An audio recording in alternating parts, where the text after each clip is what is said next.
चलो।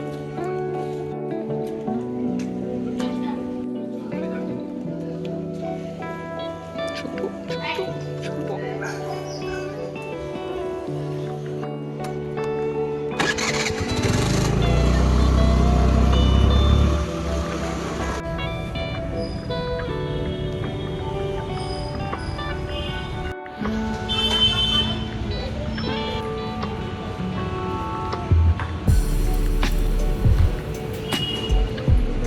मैम इतने ज़्यादा स्लो होते, कितना टाइम लग गया और ऊपर से खड़ूस भी थे, अगर कुछ भी प्रॉब्लम रही तो चिड़चिड़।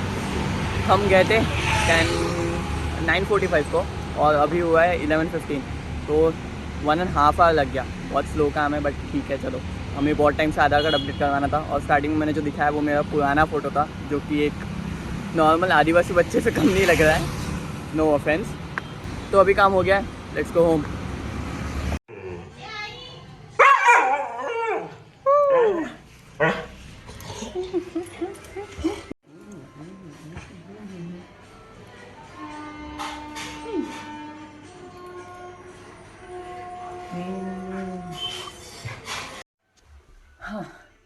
तो मॉर्निंग में हमने सोचा था कि जल्दी उठेंगे, अच्छे से थोड़ी पढ़ाई करेंगे और व्लॉग शूट करेंगे। वैसे भी प्लान था आज व्लॉग करने का, बहुत टाइम हो गया किया नहीं है। और सिनेरियो ऐसा था कि सोचा था बहुत खुश होकर उठेंगे, बट प्रॉब्लम ऐसा है कि एलेक्स जो था वो घर से निकल गया था। मम्मी कभी कभी काम करते करते जब वो गेट खोलती है तो वो बस फिराक में रहता है कि जस्ट खुले थोड़ा सा और भाई भाग जाए। तो वैसे ही हुआ और वो गया। मम्मी ने अपना काम कंटिन्यू किया और मैं जस्ट उठा और मुझे दिमाग में क्लिक हुआ, क्योंकि वो बहुत बार भाग जाता है तो उसे ढूंढना पड़ता है। और सबसे बड़ा डर की वजह ये थी कि हमारे यहाँ ना थोड़ा सा दूर, जस्ट 300-400 मीटर दूर रेलवे क्रॉसिंग है, तो उसको एरिया पता है। बाकी एक बार लास्ट टाइम भी वो वहीं पे गया था तो मेरी फटके हाथ में आ जाती है। उसका रीज़न ये था क्योंकि बहुत बार ना वहाँ पे रेलवे से एक्सीडेंट्स होते रहते हैं। तो हमारे घर के सामने अभी जो थोड़ी देर पहले आपने पपीज़ देखे, वो पपीज़ जो है वो एक फीमेल डॉग के थे। ऑब्वियसली फीमेल डॉग के होंगे। तो वो छोटी थी, बड़ी हुई हमारे सामने और अच्छे से मेरे आती थी, खेलती थी। और पापा भी जब एलेक्स को वॉक पे लेके जाते थे रात को तो वो पीछे पीछे आती थी। देखने में अच्छा लगता था और बहुत खुश रहती थी। अगर मैं उसे फीड भी करता था बहुत बार, मेरा जो एग्स मैं ऑमलेट खाता था उसके बाद में जो मेरे येल्लो बचते थे मैं उसको रोज़ खिलाता था। बट एक दिन ऐसे ही वो गई और रेलवे ट्रैक पर उसका एक्सीडेंट हो गया एंड शी डाइड। जब ये न्यूज़ पता चली कुछ 2-3 दिन के पहले की बात है, इतना ज़्यादा बुरा लगा क्योंकि वो बच्चे अभी जस्ट 2 महीनों के हैं और ठीक से मतलब क्या बोल सकते हैं, उनकी हेल्थ भी नहीं है और वो भी बहुत पतली हो गई थी। स्टिल मैं सोच रहा था कि उनके लिए पेडिग्री वगैरह लाऊंगा ताकि उनको फीड करूँगा। और एक दिन पहले मैंने उसे देखा नहीं था। जब भी मैं आता हूँ मेरी गाड़ी की आवाज़ बजती है, वो हमेशा आ जाती थी भाग भाग के। चाहे मैं रात को 11 बजे जिम से आऊँ या फिर जब भी मैं अगर बाहर निकल रहा हूँ तो वो आसपास रही तो आवाज़ सुन के सीधा आ जाती थी। अभी उसकी याद आती है और वही डर मेरे दिमाग में बैठा हुआ है कि अगर गलती से भी ऐसा ना हो, बट स्टिल अगर एलेक्स के साथ ऐसा कुछ हो गया तो मैं रह नहीं पाऊंगा। तो बहुत डर सताया था, इसलिए एलेक्स को मैं ढूंढा 8 बजे उठ के। स्टिल 8 बजे से लेकर 8:30, मतलब भाई को इतना आधा घंटा लग गया ढूंढने में। और आधे घंटे बाद तो फाइनली मैं रेलवे क्रॉसिंग के पास भी गया। मैं पूरी जितना भी हमारा एरिया है पूरा छान मारा। और कैसे प्रॉब्लम ऐसा है कि बहुत सारी लाइन्स है, बहुत सारी गलियाँ हैं, तो उस चक्कर में ना ढूंढना पड़ता है कि अगर इधर से भी जाऊँगा तो मैं अकेला हूँ तो कहाँ कहाँ से ढूंढूंगा, ना उसमें ट्रैकर है ना कुछ है। तो ये गली से अगर गया तो हो सकता है उधर से वो निकल जाए कभी, तो दिखता नहीं है। इसलिए ना प्रॉब्लम इतनी आती है कि फटी पड़ी थी मेरी उस सिनेरियो में बहुत ज़्यादा। तो फाइनली भाई को आधे घंटे बाद मिल गया वो। और अब उसको कुछ बोल भी नहीं सकते, उसको उतना समझता नहीं है। बट हाँ, कितना भी घुमाओ वो भागने को ही देखता है। डॉग्स की फितरत वैसी रहती है और मैं उसको थोड़ा ट्रेन करने में भी टाइम नहीं दे पाता हूँ, दैट्स व्हाई होता है। बट स्टिल उसको टाइम मिलता है तो आ जाता है मोस्टली, बट फिर भी डर लगा रहता है। आई नो थोड़ी बात लंबी हो गई है, टाइम भी बहुत ज़्यादा जा रहा है। तो मॉर्निंग ऐसी स्टार्ट हुई और फाइनली वो मिल गया तो बहुत अच्छा लगा कि हाँ सेफ़ है। तो जब आया गया उसके बाद में फिर हम आधार कार्ड अपडेट करवाने गए और उसके बाद में अभी जब घर आया तो आपके घर के पास भी अगर डॉग्स है या जो भी है तो एक आप लोग रिलेट कर सकते हो मेरी बातों से, क्योंकि एक अटैचमेंट हो जाता है, चाहे वो स्ट्रेट डॉग है या फिर हमारा खुद का घर का एक डॉग है। अगर उनको कुछ भी हो जाता है तो हमें बहुत गंदा लगता है, बहुत ज़्यादा, क्योंकि एक टाइम के बाद वो हमारे फैमिली का मेम्बर बन जाते हैं या फिर हम एक दोस्त के जैसे उनसे मिलते हैं रोज़। तो मेरे यहाँ जैसे जिम के नीचे भी 3 डॉग्स हैं, उनको भी मैं रोज़ फीड करता हूँ। अगर उसमें से एक अगर सपोज दिखता नहीं है तो बहुत बेचैनी हो जाती है कि कहाँ गया। तो animal lovers can relate, but still अगर आपको भी ऐसे कुछ दिखता है तो उनका ध्यान रखो और थोड़ा सा एटलीस्ट आए रखो कि वो लोग कहाँ जा रहे हैं क्या नहीं। मैं ऐसा नहीं बोल रहा कि आप उनके पीछे पीछे जाओ, बट स्टिल थोड़ा सा ध्यान रखो कि वो उनको कुछ हो ना, या फिर उनको अगर आप खिला सकते हो तो खिला दो, जितना हेल्प कर सकते हो। तो ये सारी बातों को ध्यान में रख के गुड मॉर्निंग एवरीवन और स्वागत है आप सभी का एक नए वीडियो में। आई नो इंट्रो थोड़ा लंबा हो गया बट ठीक है। तो अभी बज चुके हैं अराउंड 12। अभी जस्ट मैं मील लेता हूँ और जल्दी से पैकिंग करके हमें जिम जाना है।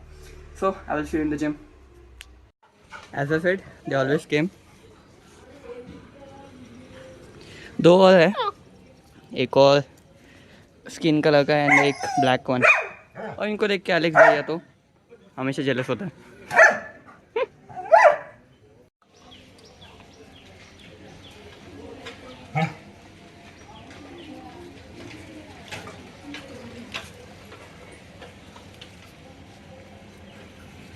तो आज हम करने वाले हैं लेग्स एंड शोल्डर्स और हमारा सस्ता प्री वर्कआउट ब्लैक कॉफ़ी, और स्टार्ट करेंगे हम स्क्वाट से। So let's kick the workout.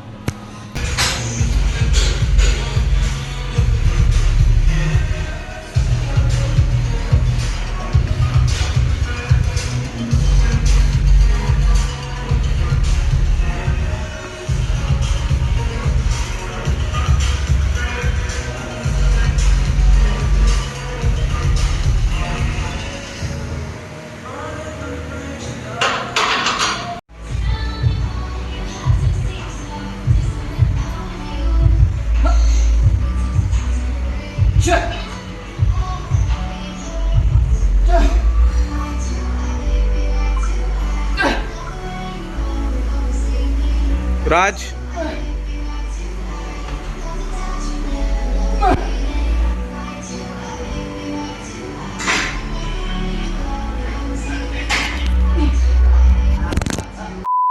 Third set हमने ट्राई किया 80 kg से 30 प्लेट्स एंड देन 20 बार। तो 5 रेप निकले और मुझे लगा था हो जाएगा 8 रेप, बट 6 वाले में लेके मैं बैठ गया था, पीछे सपोर्ट नहीं था। तो एक सेट और ट्राई करते हैं और देखते हैं कि कितने रेप्स जाते हैं, और इस बार पीछे हम सूरज सर को रखेंगे ताकि वापस वही सीन रिपीट ना हो। 3, 2, 1, 2।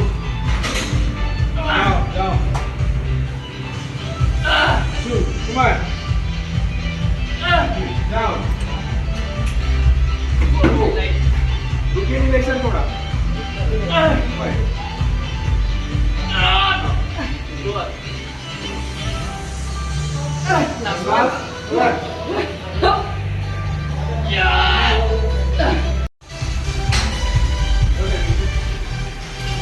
चलो कमान।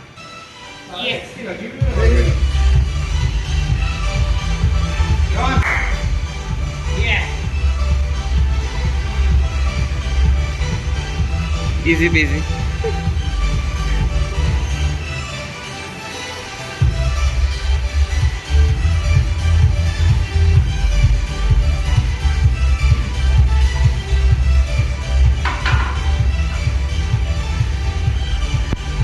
Light weight baby. तो नेक्स्ट एक्सरसाइज हम करेंगे RDLs। मैं हैमस्ट्रिंग कर्ल से इतना ज़्यादा बोर हो गया हूँ कि अभी वापस वो करने का मन नहीं है।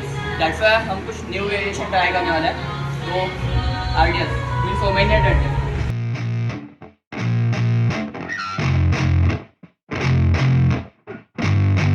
Yeah, I spit raps like a heart attack, fast fatal heart impact, past painful scars, in fact I blast tasteful bars and past. I back up my actions, fact don't ask, grab reactions, jacked attack with every word, then act with class as they hear me snap. I got nothing to lose, cause I fought and felt the bruise, now I'm not the one confused, call the shots and they produce, I ain't lost, I'm finally loose, pick a new silver excuse, I need the views to boost me to a new abuse of being used. Everybody wants a piece now, y'all can rest in peace now, you're dead to me so peace out, remember you're just freaked out, get ready for defeat now, I'm gonna make you bleed out. Listen on repeat now and weed out all the weak now. Get up and make a change, don't remember yesterday. If you got something to say, speak your mind before your grave. Cause your life is yours to save, ain't nobody gonna change. Everybody stays the same, so be different, make a name, like huh? a soldier, I keep on moving forward, always getting closer. I march until it's over, and just like a soldier, I keep on moving forward, always getting closer. I march until it's over, and just like a soldier, I keep on moving forward, always getting closer. I march until it's over, and just like a soldier, I keep on moving forward, always getting closer. I march until it's over. It's ridiculous, I'm spitting this meticulous and limitless, while others out there spitting shit got hits up on the charts and shit. I see why other artists quit, cause people don't reward. So today was good और just workout के बाद मुझे भागना पड़ा, clients आ गए थे और अभी 10:30 हो गए, 15 मिनट्स में निकलना है, तो अभी मैं 15 मिनट्स कार्डियो करने वाला हूँ। हमें कमेंट में एक क्वेश्चन आया था कि विच वे प्रोटीन आई यूज़। देखो मेरा प्रोटीन कभी ऐसा फिक्स नहीं रहता है, कभी भी मैं ब्रांड चेंज करता रहता हूँ, मंथली या फिर 2 मंथ में एक बार। मुझे हर ब्रांड मोस्टली रिजल्ट देता है, डिपेंड करता है कि आपका डाइट अच्छा रहना चाहिए। जैसे मेरा डाइट है वो हमेशा क्लीन रहता है और अच्छा रहता है, तो उसके कारण रिजल्ट अच्छे आते हैं। लोगों का ऐसा रहता है कि वो लोग एक्सपेक्ट करते हैं कि ओनली प्रोटीन से उनको रिजल्ट आएंगे, तो हमें ये चीज़ समझने की ज़रूरत है कि प्रोटीन ही सब कुछ नहीं है। फर्स्ट थिंग आपका डाइट 90% है, देन 10% आपका सप्लीमेंटेशन आता है, तो वो आपको एक एड ऑन फैक्टर है जो हेल्प करता है। तो आपको उस चीज़ का ध्यान रखना चाहिए। आप कोई भी ब्रांड का प्रोटीन यूज़ कर सकते हो, बस क्वालिटी अच्छी होनी चाहिए और वो ऑथेंटिक होना चाहिए। अभी बहुत सारे फेक सप्लीमेंट्स हैं मार्केट में, तो आपको उन चीज़ से अवेयर रहना है। तो आप किसी भी अच्छे क्वालिटी का वे प्रोटीन यूज़ कर सकते हो, डिपेंड करता है आपका बजट कितना है और उसके साथ आपकी रिक्वायरमेंट कैसी है। So you need to understand कि protein is not everything. Diet हमारा 90% होता है और 10% हमारा सप्लीमेंटेशन ऐड ऑन रहता है उसमें। तो हमें पहले अपनी डाइट को क्लीन करना इंपॉर्टेंट है, देन उसके बाद में सप्लीमेंटेशन को ऐड किया जाता है। सो आपके पास भी अगर ऐसे कुछ क्वेश्चंस हैं तो आप कमेंट में ड्रॉप कर सकते हैं, मैं नेक्स्ट वीडियो में उसका आंसर करूँगा। आज के लिए इतना ही, आई होप आपको पसंद आया होगा। अगर पसंद है तो लाइक करना, नहीं पसंद है डिसलाइक करना। और अभी मैं जस्ट 10 और 15 मिनट्स का कार्डियो करता हूँ। I will see you soon, bye bye.